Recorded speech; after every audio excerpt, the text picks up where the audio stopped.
وہاں ان کو social media marketing سکھائیں گے، فیس کے اوپر، اتسے کے اوپر، ای بے کے اوپر، امیزون کے اوپر اور دراز کے اوپر، اور دیگر جو جتنے بھی اپنا national international social media plate form ہے وہاں اپنی پروڈکٹ وہ سیل کریں گی. یہ ساری ٹریننگ بھی ہماری اسکل ڈیولپمنٹ کا حصہ ہے، وہ ٹریننگ بھی ہم ان بچوں کو وہاں انشاءاللہ تعالیٰ دیں گے. ڈاکٹر صاحب، نیلم ویلی میں سیاحت کے فروغ کے لیے امن ویلفیئر کونسل کیا کیا اقدامات اٹھا رہی ہے؟ سیاحت کے فروغ کے لیے، کیونکہ یہ ہمارے پروجیکٹ کے اندر یہ چیز شامل ہے کہ ہم نے انشاءاللہ تعالیٰ ان بچیوں کو اور دیگر جو نوجوان جو کہ کیونکہ وہاں ریسورسز بہت کم ہیں، ایک پہاڑی علاقہ ہے، موسم بہت شدید ہوتا ہے، برف باری کے موسم کے اندر ان کی نقل و حرکت کافی مشکل ہو جاتی ہے، تو عورتوں کے پاس بھی ٹائم ہوتا ہے اور مرد بھی وہ جو ٹائم ہے وہ اپنا میدانی علاقوں کے اندر نکل آتے ہیں، اور اس وجہ سے ہمارے دیگر شہروں کے اوپر بھی پریشر آتا ہے.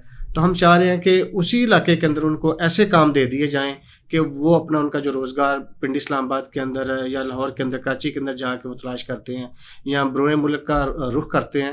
تو ایک پوٹینشیل موجود ہے، اس پوٹینشیل کو استعمال کرنے کی ضرورت ہے، وہ ہم اچھے طریقے سے کر رہے ہیں. تو صحت کے فروغ کے لیے ہم چاہ رہے ہیں کہ جو ایک تو ان کا مسئلہ ہے جو وہاں کی آبادی لوکل ہے، اور دوسرا جو وہاں ٹورسٹ جا رہا ہے ان کے بھی مسائل ہیں. جیسے میں نے بات کیا کہ کھانے کے ان کے مسئلے ہوتے ہیں، اسی طریقے سے رہنے کے بھی مسئلے ہیں کہ بستر اگر پراپر صاف ستھرے نہیں ہیں، ان کے اندر سے اسمیل آ رہی ہے، یا ان کی واشنگ کا ایشوز ہیں موسم شدید ہونے کی وجہ سے. تو ہمارا یہ ٹارگٹ کے اندر یہ چیز بھی شامل ہے کہ ہم انشاءاللہ تعالیٰ وہاں کے نوجوانوں کو بھی ٹرین کریں گے کہ ٹورسٹ کو آپ نے موٹیویٹ کیسے کرنا ہے اور اس کو کس طریقے سے آپ نے بلائز کر کے تو مزید اٹریکشن پیدا کرنی ہے کہ ٹورسٹ اس جو علاقہ ہے اس کو وزٹ کریں. نیلم ویلی کے اندر اس رمضان 2024 کے اندر ہم 10 سینٹر مزید بنا رہے ہیں. ڈاکٹر صاحب، یہ سارے آپ کے پروجیکٹس جو ہیں یہ تو خواتین کے لیے ہیں، تو نیلم ویلی کے مرد حضرات کے لیے کون کون سے پروجیکٹ آپ نے اسٹارٹ کیے؟ مردوں کے لیے جیسے میں نے بات کی آپ سے کہ مردوں کے لیے بھی امن ویلفیئر کونسل کا جو پروجیکٹ ہے اسکل ڈیولپمنٹ اور امپاورمنٹ کا وہ موجود ہے. اس کے ساتھ ساتھ کیونکہ یہ سارا کام کمیونٹی ڈیولپمنٹ کا ہے، تو کمیونٹی ڈیولپمنٹ کے اندر ہمارے دیگر جو پروجیکٹ ہیں پھر ہم نے لاسٹ ایئر ہم نے جب موسم سمر اسٹارٹ ہوا تو ہم نے وہاں شجر کاری شروع کی. تو شجر کاری جو ہماری ہے وہ شجر بہشت کے نام سے، کیونکہ ہم ایک پروجیکٹ چلا رہے ہیں کہ پھلدار پودے جو ہیں وہ لگائے جائیں. ایک ایک پودا پورا خاندان پالتا ہے، تو ایک ایک پودا وہاں آج نہیں لگے گا، 10 سال بعد اس کا رزلٹ آپ دیکھیں گے کہ 10 سال بعد نیلم ویلی جو ہے نا وہ انشاءاللہ تعالیٰ ایک ہینڈسم وہاں سے جنریشن جو اس کی آئے گی، پروڈکشن آئے گی جو لوکل مارکیٹ کے اندر سیل ہوگی. اور اس کے لیے اس کے ساتھ ساتھ ہی جو دوسرا ہمارا کام ہے کہ وہ ٹنل فارمنگ کا ہے کہ ان کو وہ سکھائی جائیں. آپ دیکھیں کہ اگر ہم پورا یورپ دیکھیں یا پورا رشیا دیکھیں تو وہاں تو موسم ہم سے زیادہ شدید ہوتا ہے، وہاں -50 جو ٹمپریچر ہے وہاں چلا جاتا ہے، تو وہاں بھی یہ سبزیاں اگتی ہیں، وہاں بھی لوگ یہ کھاتے ہیں. تو المیہ یہ ہے کہ پنڈی کی منڈی سے وہاں سبزی جاتی ہے اور وہاں کھائی جاتی ہے. تو ہم مردوں کے لیے یہ والے جو پروجیکٹ ہیں کہ وہ لوکل وہاں رہ کے ٹنل فارمنگ کے اوپر، گوٹ فارمنگ کے اوپر، اور اسی طریقے سے اپنا یہ جو پھلدار ہمارے پودے ہیں، فروٹ ٹریز ہیں، ان کی پروڈکشن کر کے تو انشاءاللہ تعالیٰ مردوں کے اندر بھی تبدیلی آ جائے گی. اور اسی کے ساتھ ساتھ ان کی ٹریننگز دیگر جو ہمارے ڈیزاسٹر کے حوالے سے وہ بھی کروا رہے ہیں کہ آگ لگتی ہے پورا محلہ جل جاتا ہے، آگ لگتی ہے پورا بازار جل جاتا ہے، تو فائر فائٹنگ کے حوالے سے ہم ٹریننگز دے رہے ہیں. اور فرسٹ ایڈ کے حوالے سے بھی بچیوں کی بھی اس وقت ڈیمانڈ تھی کہ ہمیں بھی سکھایا جائے، تو ہم دیگر جو ٹریننگز ہیں فرسٹ ایڈ کی وہ بھی ہم وہاں ان لوگوں کو دے رہے ہیں. ڈاکٹر صاحب، آپ ٹنل فارمنگ کی بات کر رہے ہیں، تو ٹنل فارمنگ میں آف سیزن جب سبزیوں کی کاشت ہوتی ہے تو برف باری میں وہاں پہ پانی جو ہے وہ ایک مسئلہ ہوتا ہے، تو واٹر مینجمنٹ کے حوالے سے بھی آپ کوئی کسانوں کو ٹریننگ دے رہے ہیں؟ سردیوں کے موسم کے اندر بھی اور گرمیوں کے موسم کے اندر بھی پانی کا پہاڑی علاقوں کے لوگوں کو بہت زیادہ مسائل رہتے ہیں. اس حوالے سے پانی جو ہے نا وہ جیسے ہمارا تھرپارکر اور بلوچستان کے ایشوز ہیں، اسی طریقے سے ہمارے کشمیر کے بھی اور دیگر جو ہمارے علاقے ہیں جی بی اور ہمارا یہ چترال کا جتنا بھی ایریا ہے اس میں یہ مسئلہ ہے کہ جب برف پگھل جاتی ہے تو پھر وہ اپنا جو پانی کے ذخائر ہیں ختم ہو جاتے ہیں، چشمے خشک ہو جاتے ہیں، تو لوگ پانی جو پینے کا پانی ہے اس کو تلاش کرنے کے لیے کئی گھنٹوں کا بھی سفر کرتے ہیں. تو اس حوالے سے ہم ان کو ٹریننگ دے رہے ہیں کہ آپ اپنے پانی کو کیسے اپنا سیو کر سکتے ہیں، اور گلیشیئر اگا کے کس طریقے سے آپ اپنا جناب مزید جو سورسز ہیں واٹر کے وہ لمبے عرصے تک قائم رکھ سکتے ہیں. ڈاکٹر صاحب آخر میں آپ ہمارے ناظرین کو کیا پیغام دینا چاہیں گے؟ گدہ گری سے پبلک کو نکالا جائے. ایک آپ جہاں بھی گاڑی کھڑی کرتے ہیں آپ کو 2 4 5 لوگ جو نا وہ مانگنے والے ٹچ کرتے ہیں.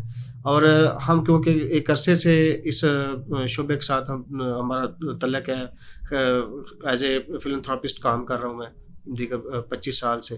تو اس سال، اس سے پچھلے سال کووڈ کے بعد بہت زیادہ جناب ہمیں کالز آتی ہیں، بہت سے لوگ اپروچ کرتے ہیں کہ بھئی ہمیں سپورٹ کریں. تو میں سمجھتا ہوں کہ سپورٹ سب سے بہترین یہی ہے کہ جو رسول اللہ صلی اللہ علیہ وسلم نے ایک بندے کو کی تھی کہ جب وہ مانگنے کے لیے آیا تو آپ نے کہا تیرے گھر میں کیا ہے؟ تو اس نے کہا جی میرے گھر میں تو یہ چند برتن اور یہ ہے. تو آپ نے کہا کہ لے کے آؤ. آپ نے وہ سیل کروائی اور ایک صحابی نے اس کو خریدا 2 دینار کا. آپ نے 1 دینار اس کو دیا کہ کھانے کے لیے کچھ لے جاؤ، اور دوسرے دینار کا آپ نے ایک اپنا جناب اس کو کلہاڑا خرید کے اس کے اندر دستہ خود لگایا اور کہا جاؤ لکڑیاں کاٹو اور جا کے اپنا محنت کر کے کماؤ.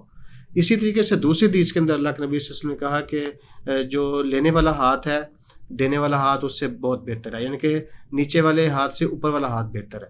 میں ایک آپ کو ساتھ واقعہ شیئر کرتا ہوں کہ میں انڈونیشیا تھا، جکارتا کے ساتھ ایک ان کا ایک دوسرا سٹی ہے بوگر، میں وہاں گیا ہوا تھا تو واپس آ رہا تھا. تو اشارے کے اوپر میں نے گاڑی کھڑی کی، میں خود ہی ڈرائیو کر رہا تھا. ایک بچی کچھ سیل کر رہی تھی تو میں نے کہا بیٹا یہ، اس نے مجھے بھی ظاہر آفر کیا کہ یہ خرید لو. تو میں نے کہا کہ مجھے چاہیے تو نہیں، وہ جھاڑو سیل کر رہی تھی وہ. تو میں نے کہا بیٹا مجھے چاہیے تو نہیں لیکن یہ پیسے رکھ لو. تو اس نے کہا نہیں میں یہاں بزنس کر رہی ہوں، میں چیزیں بیچ رہی ہوں، میں مانگ نہیں رہی.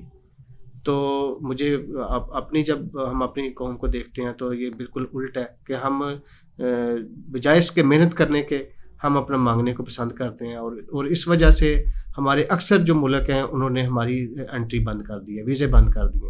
ایون کہ UAE نے بھی، دبئی نے بھی ویزے بند کر دیے ہیں صرف اس وجہ سے کہ ہمارے جو لوگ ہیں ادھر سے محنت کرنے کے لیے جاتے ہیں کیونکہ عادی ہوتے نہیں ہیں، کام آتا نہیں ہے، اسکل ہوتی نہیں ہے، تو وہاں جا کے پھر وہ مانگنا شروع کر دیتے ہیں. اور یہ ایک پاکستان کی کوئی نیک نامی نہیں ہے، یہ بہت بڑی بدنامی ہے. اسی طریقے سے دوسرا واقعہ، میں جناب ملیشیا میں تھا، وہاں ایک پاکستانی ریسٹورینٹ کے اوپر ہم کھانا کھا رہے تھے.